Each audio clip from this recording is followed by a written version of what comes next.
평화의 경기도를 저 김상곤과 함께 만듭시다. 예, 사장님.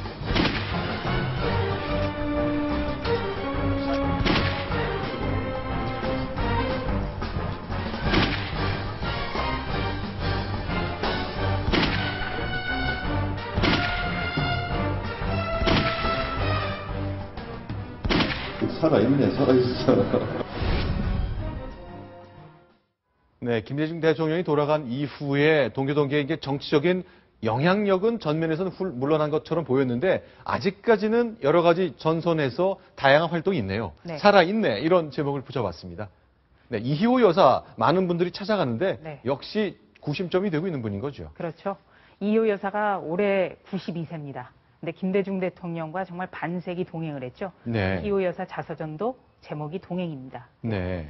그래서 이희호 여사를 찾아가는 것 바로 김대중 전 대통령과 생각이 일치하는 사람. 네. 그래서 김 전 대통령의 뜻을 물어보러 가는 겁니다. 네.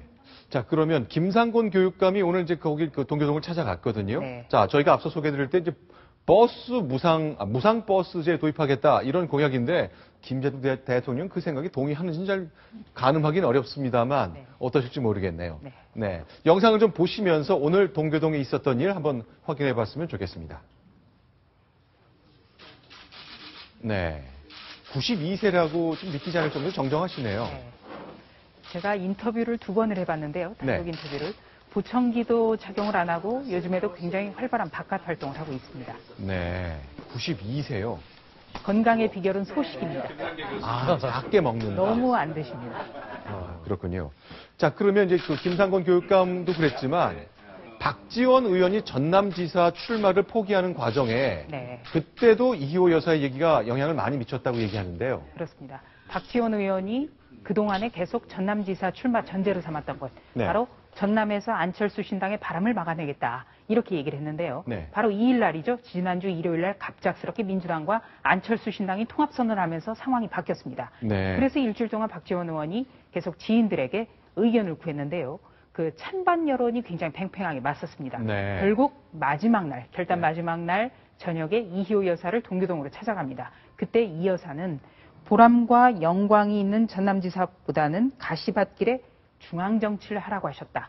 네. 예, 이렇게 박지원 의원이 근데 소개했습니다. 궁금한 게요. 이제 이희호 여사가 진짜 저런 표현을 써서 얘기를 하셨는지 아니면 뭐라 말씀을 주셨는데 박지원 의원이 좀 멋있게 포장한 건지 이 메시지 전달은 배달사고 잘 안 나나요? 좀 궁금하더라고요. 예, 그 이 여사가 92세인데 굉장히 그 논리적으로 말씀을 하는 편이에요. 네. 그래서 이제 제가 이 여사가 어떤 말을 했는지 좀 취재를 해봤더니요. 네. 이번 6.4 지방선거 결과 대단히 중요하다. 네. 그런데 더 중요한 거는 2016년 총선 그리고 2017년의 대선이다. 네. 그래서 여기에서 민주당이 어떤 가시적인 성과를 내기 위해서는 중앙정치에서 박지원 의원이 큰 정치를 해줘야 된다. 네. 이렇게 당부를 했고요. 또 하나 덧붙이면 네. 김대중 전 대통령도 아마 이거를 희망하고 있을 거다. 이렇게 말을 했다고. 그런 말까지 덧붙였군요. 예. 네.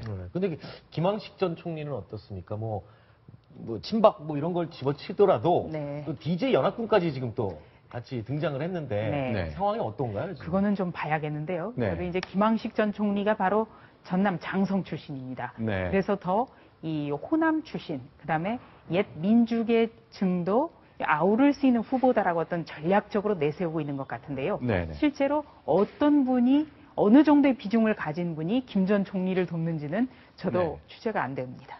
아, 조수진 차장이 취재가 안 된다면은 네. 혹시 없는 건 아닌가요? 제가 요새 취재가 많이 부족한 거 아닌가 생각도 드는데요. 좀 네. 지켜봐야겠습니다. 그런데 그 대통령들을 중심으로 뭐 네. 동교동계, 상도동계 뭐 이렇게 네. 동네 이름을 붙여서 다들 지금 네. 모이잖아요. 그런데 김대중 전 대통령이 서거하고 나서 네. 그리고 나서도 동교동계 계속 끈끈한 어떤 관계가 유지가 되는지 요즘은 어떤지 근황이 좀 궁금하거든요. 어떻습니까? 네, 그렇죠. 굉장히 끈끈합니다. 네. 예를 네. 들어서 2009년 8월 29일 날 김대중 대통령이 서거를 했는데요. 그 뒤로 단 한 번도 거르지 않고 매주 화요일 날 오전 11시에 국립현충원에서 이효 여사와 권노가 고문 등 동교동계 전원이 모입니다. 어제도 화요일이어서 어제는 한 50여 명이 모였다고 합니다. 매주 화요일 오전 11시에 예. 빠지지 않고. 한 번도 그런 적이 없습니다. 아, 그래서 끈끈하네요, 일각에서는 굉장히. 네. 야 부모님한테도 그렇게 못하는 거 아니냐 네. 예, 이런 얘기가 나오고요. 역시 음. 이 정치에서 가신그룹의 힘 네. 예, 이게 참 중요하다 이런 점을 좀 민주당 내에서도 얘기가 됩니다. 네. 그런데 이제 궁금한 게 이제 지난번 대통령 선거 때요. 한화갑 전 새천년 민주당 대표가 왼쪽에 보이는데 한화갑 전 대표나 한광욱 위원장 이런 분들은 동교동을 떠나서 네. 박근혜 대통령 지지 선언했잖아요. 네. 그것 때문에 좀 분열이랄까 상처랄까 그런 게 있지 않겠습니까? 네. 아무래도 이제 동교동계가 마음 아파하는 대목인데요. 네. 그 동교동계라고 하면은 김대중 전 대통령이 야당 총재 시절에 비서를 했던 그 출신들을 이야기를 하죠. 네, 한광옥 전 대통령 비서실장의 경우에는 2012년 친노 386 중심으로 민주당의 공천이 이루어지면서 네. 사실상 방출이 됐기 때문에 네, 네. 동교동에서는 이렇게 그 한 전 실장의 경우에는 우리가 같이 안아줘야 된다. 안타까운 분이다. 그래서 더더욱이 민주당이 다시 한번 중도 성향으로 탈바꿈을 해야 된다. 이런 의견을 내놓고 있습니다. 그리고 네. 한화갑 전 네. 대표의 경우에는 네, 네. 그 권노갑 전 고문과 양갑으로 불렸는데요. 네. 굉장히 소원한 상태입니다. 그래서 아. 매주 화요일 모임에 단 한 번도 참석을 안 했고요. 네, 네. 같이 식사도 하지 않고 있습니다. 네. 아, 그렇군요. 자, 일단 끈끈한 응집력을 보이기는 동교동계지만 대통령 선거 때 박근혜 대통령을 지지했던 몇몇 참모들은 이제 좀 떨어져 나간 모습, 그것까지 좀 확인할 수 있었습니다. 자, 전남 출신은 김황식 전 국무총리의 서울시장 도전에 참모 역할을 하고 있는 건지, 또 박지원 의원의 그 전남지사 출마 포기 과정에 다양한 분들이 동교동계 메시지를 중심으로 뭉치고 있는 모습까지 확인할 수 있었습니다.